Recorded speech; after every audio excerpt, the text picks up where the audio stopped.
Hi, hope you're fine. Zéro faute en anglais, niveau A2, vidéo numéro 1. Parler de ses loisirs en anglais.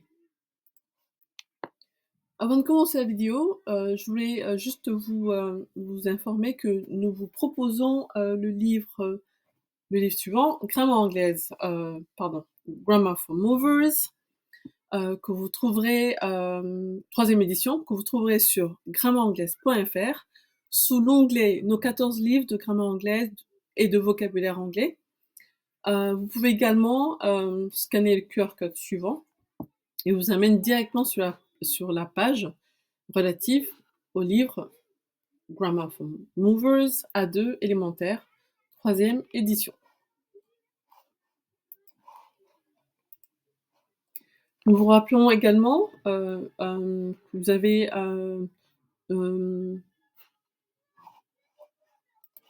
pardon, je reprends. Nous vous proposons également des cours d'anglais à distance, des 45 € par mois, sur grammairanglaise.fr sous l'onglet Apprendre l'anglais à distance. Vous pouvez également flasher le QR code suivant et il vous amène directement sur la page en question. Alors, donc, ce que je vais faire, je vais lire, donc en fait, ceci, c'est une rédaction qui a été rédigée par un élève que nous avons corrigé. Donc, il y a beaucoup de fautes, comme vous en doutez. Donc, alors, l'avantage pour vous, c'est que je vous invite, alors, avant, sachez que, en fait, toutes les personnes qui ont niveau A2 en anglais, toutes les personnes francophones qui ont niveau A2 en anglais font les mêmes fautes, d'accord? Donc, ici, en fait, le but de cette vidéo, c'est de vous aider à faire moins de fautes, tout simplement en anglais. Donc, ce que je vous invite à faire, c'est à chaque fois, je vais lire un extrait de la rédaction. Je vous invite à repérer les fautes et après à venir et à regarder par la suite la correction de l'extrait en question. D'accord? Alors, on commence. I love reading books by Sherlock Holmes. I prefer fantasy or adventure books because they are more interesting and most in the unreality, I think. I love unreality. I read it since I have 14 years old. My favorite book is Rico and Oscar.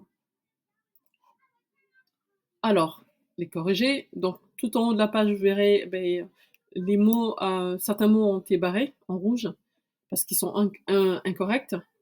Lorsque vous voyez des points d'interrogation, c'est qu'il manque quelque chose. Alors, je vous lis le corrigé. I love reading mystery books like Sherlock Holmes. Donc, mystery, j'ai rajouté mystery parce que c'est bien parfois de préciser en fait sa pensée. Voilà. Si vous pouvez préciser votre pensée, d'accord? Mystery. But I prefer fantasy or adventure books because they are more interesting and unrealistic. Mais alors, but, j'ai rajouté but parce que la personne, l'étudiant dit j'aime les livres, les, les, les livres comme ceux comme Sherlock Holmes. Et puis la personne rajoute après, je préfère, dans ce cas, il vaut mieux rajouter but pour fluidifier en fait la rédaction, d'accord? Ça simplifie, ça la fluidifie. Alors après, il y a personne a dit there, ok? Are, et là c'est faux, c'est they, ok? They are more interesting. Interesting, ça n'existe pas. En tout cas, j'ai pas vu, j'ai cherché, j'ai pas trouvé. And unrealistic. Unrealistic, parce que c'est fantaisiste. C'est voilà, c'est complètement à l'opposé de ce qui est réel en fait. Alors après, I think I love what is unrealistic. I started to read them when I was 14 years old. My favorite book is Rico and Oscar. Donc unrealistic, voilà, fantaisiste. I started to read them. Alors, J'ai rajouté started to read them parce que la personne écrit I read it since, ça va pas.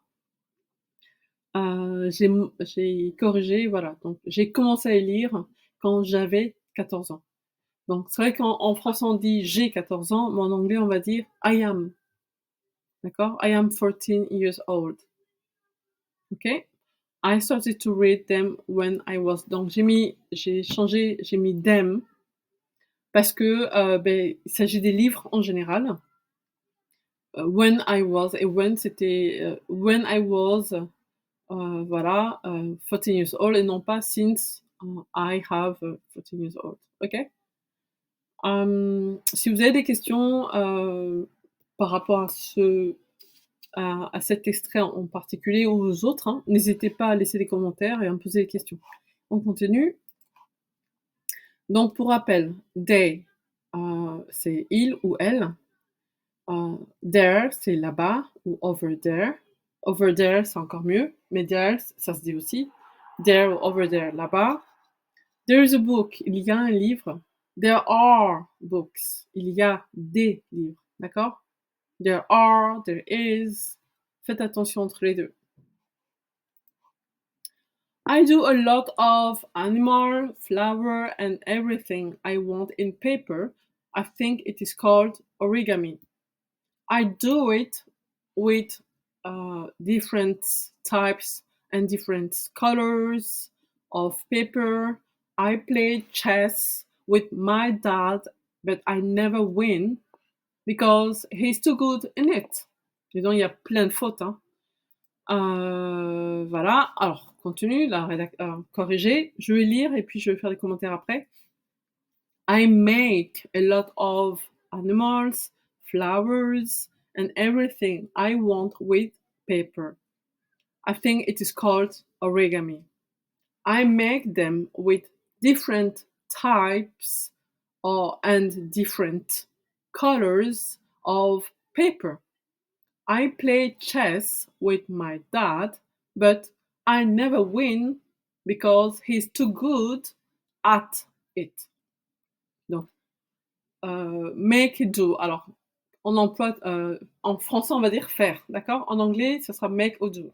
Donc, make, ça se rapporte à tout ce qui est, tout ce qui relève de la fabrication, d'accord? Et do, ça s'utilise lorsqu'on se réfère à un usage, une pratique, d'accord? Donc ici, il s'agit de fabriquer des animaux, des fleurs en papier, donc c'est make. With paper, pas in paper. Et autre remarque, to be good at something, être bon à quelque chose. Donc, I am good at math. D'ailleurs, on va le voir là. Voilà, to be good at math, English, geography. Être bon en maths, anglais, géographie. Et aussi, to make, fabriquer, to do, faire. OK? Alors, I play outside with my brothers. We play football and rugby. My favorite hobbies is to read books. I do a lot of contests in football and swim. I am good in both, but I prefer swim. Voilà, je vous invite à corriger. D'abord, tout seul, et après, allez, correction. I play outside with my brothers. We play football and rugby. My favorite hobby is to read books. I do a lot of football and swimming competitions. I am good at both, but I prefer to swim, or I prefer swimming. Donc en fait, my favorite hobby. Pourquoi j'ai remplacé, j'ai mis un Y, j'ai pas IES, parce qu'en fait après c'est écrit is to read books. Donc le hobby principal, le loisir principal, c'est le fait de lire des livres, d'accord? Et pour information, favorite, ça s'écrit de deux façons différentes. Favorite, V-O-R-I-T-E. Ça, c'est la façon, la façon d'écrire aux États-Unis, c'est comme ça qu'ils l'écrivent. Par contre, en Angleterre, au Royaume-Uni, ils vont écrire favorite comme ainsi, F-A-V-O-U-R-I-T-E. D'accord? So I do a lot of football and swimming competitions. Voilà. I do parce que là, il s'agit d'usage, de pratique. Donc, c'est do. OK? I'm good at, comme on l'a vu précédemment, ben, c'est être bon en, to be good at. And I prefer swimming, or I prefer to swim. Et non pas I prefer swim. D'accord? Il manquait le to. OK? Merci de vous abonner à notre chaîne L'anglais expliqué en 2 minutes top chrono. Merci de liker la vidéo, merci de la partager. Merci pour vos commentaires. N'hésitez pas à laisser, à proposer vos rédactions. Donc, s'il vous plaît, faites en sorte qu'elles soient, qu'elles fassent à peu près qu'elles fassent entre 50 et 60 mots, qu'elles ne soient pas trop longues. Évidemment, des rédactions de niveau A2. Je ne pourrai pas toutes les corriger, mais j'en choisirai une ou deux de temps en temps et je m'en servirai pour faire la vidéo. Et comme ça, pour vous aider à corriger, à vous améliorer en anglais. D'accord? Et je vous rappelle, vous trouverez sur grammairanglaise.fr nos 14 livres de grammaire anglaise et de vocabulaire anglais qui sont disponibles à partir de 3 € par mois. Nous avons également notre site anglais11c2.com sur lequel vous trouverez des ressources illimitées en anglais, tout simplement. Merci, je vous dis à bientôt. Bye!